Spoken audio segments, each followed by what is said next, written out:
Welcome sa Philippine Weather Trivia. Para sa mga bago sa channel na to, ako si Alvin Pura, isang meteorologist at ang inyong weather tito. Ngayon, balikan na natin itong dating bagyong Obet, ang bagyong may international name na Saudel at ang epekto niyan sa ating habagat. Ito pong bagyong may international name na Saudel o yung dating bagyong Obet nga ay hindi na pinapansin ng Pag-asa dahil nakalabas na po yan sa ating tinatawag na information domain o yung ating tinatawag ding advisory domain. Dito sa itaas na bahagi nating bansa, nag-share po yan ng linya. Pero yung sa bandang Pasipiko, mas malayo yung tinatawag nating information domain kaysa dito sa ating advisory domain. Ito namang mas malapit, syempre, mas familiar tayo dyan. Yan yung ating area of responsibility. At lumabas na nga itong dating bagyong Obet dito sa parehas sa ating information domain at advisory domain. Kaya wala na pong detalye dyan ang Pag-asa. Pero yan po ay nandyan pa rin, isa pa rin typhoon, nandyan sa katimugang bahagi ng Japan at nagpapalakas pa rin yan ang ating habagat o southwest monsoon. Sa ngayon, may possibility yan pumasok muli sa ating information domain pero medyo mababa po yan at mas mataas po ang tsansang pumunta na po yan dito sa may areas ng southeastern China. At narito nga ang track ng Japan Meteorological Agency dyan. Ito po ay kikilos, pasubsob ng bahagya at tatama dito sa may eastern portion ng China. Kung bumaba pa po yan ng konti o mas sumubsob pa ng konti, may possibility na pansinin po ulit yan ng Pag-asa. Pero kung medyo mas mataas na, ay hindi na natin yan hindi na magbibigay ng detalye dyan ng Pag-asa. Pero sa ngayon, magpapatuloy po ang indirect effect niyan, ang pagpapalakas sa ating habagat. Bagamat mas malayo, kaya medyo humihina yung ating habagat, is humihila pa rin po yan o nagpapalakas ng ating habagat. Na kung saan, nagdadala po yan ng mga posibleng pag-ulan, lalong-lalo na sa kanlurang bahagi ng ating bansa. At maliban dyan, babantayan po natin itong eastern section ng ating bansa. Ito pong tinatawag nga nating monsoonal trough o yung ating parang intertropical convergence zone at paanakan ng ating mga low pressure area kapag ganitong buwan ng tag-ulan. So nandito po yan sa itaas na bahagi ng ating bansa kung saan dyan po dumadaloy patungo yung ating habagat maliban dito sa bagyong may international name na Saudel. So may mga possibility nga na mabuo dyan yung ating mga low pressure area. At aktibo po yan sa ngayon.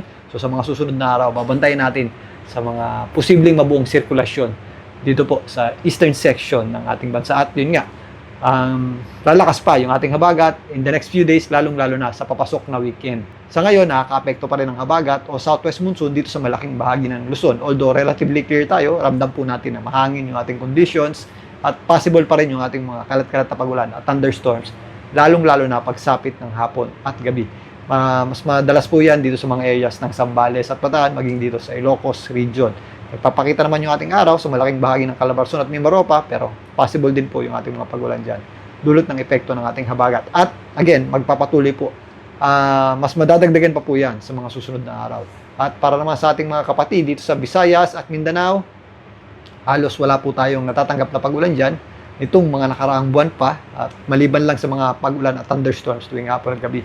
Pero may kataasan po yung ating heat index, lalong-lalo na sa malaking bahagi ng Mindanao, na kung saan possible po yung mga epekto niyan gaya ng mga heat stroke, dehydration. So ugalin po natin uminom ng tubig at umiwas din po tayo sa direktang init ng araw. At silipin naman natin itong weather advisory ng Pag-asa para sa mga posibleng epekto ng habagat sa mga susunod na araw. Sa ngayon, mas mataas po yung ating tsansa ng pagulan o mga thunderstorms dito sa area ng Zambales. At bukas nga hanggang sa papasok na Biyernes, mas madadagdagan yung ating mga posibleng pagulan dito sa Ilocos region, lalong-lalo na sa areas ng La Union at Pangasinan, Benguet, including Baguio City, kasama na po dyan ang Zambales at Bataan, maging dito sa Occidental Mindoro. Possible na mga 50 to 100 millimeters na pagulan or katamtaman at kung minsan may kalakasang pagulan. Mas mararamdaman na rin natin ang epekto ng habagat mula Thursday hanggang Biyernes dito po sa malaking bahagi ng Central Luzon, kasama na po dyan ang ilang bahagi ng Calabarzon including Metro Manila at dito po sa mga kabundukan ng Cordillera. At sa darating na Biyernes hanggang Sabado, mas madadagdagan pa po yung ating mga pag-ulan. So narito naman ang pagtaya ng Pag-asa dyan o narito yung kanilang heavy rainfall warning advisory.